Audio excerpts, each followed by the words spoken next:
Hi mga Marikicks ko, may sasabihin ako sa inyo, may chika ako sa inyo, matutuwa kayo sa tips na to. Talagang marami ka matututunan. Kayo magtampo bandang huli ha, explain ko sa inyo. At ito na nga mga sis, banda ka, makinig ka ha, baka nararanasan mo to ngayon. Alam nyo ba kung bakit hindi na dumadaan sa newsfeed natin ang mga posts ng friends natin sa Facebook? Ito po ang possible na dahilan. Maaaring yung post mo na dumaan sa newsfeed nila hindi man lang nila pinanood yan o hindi man lang nagpakita ng interes. Ini-scroll up agad nila o ini-skip. Kaya, pag nag-post sila ngayon, hindi na sasuggest ni Meta sa newsfeed natin kasi walang engagement.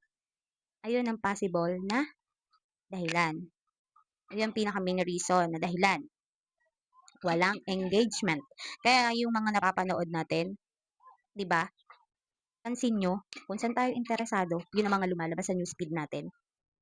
Yun po yun. Oh, wag magtampo.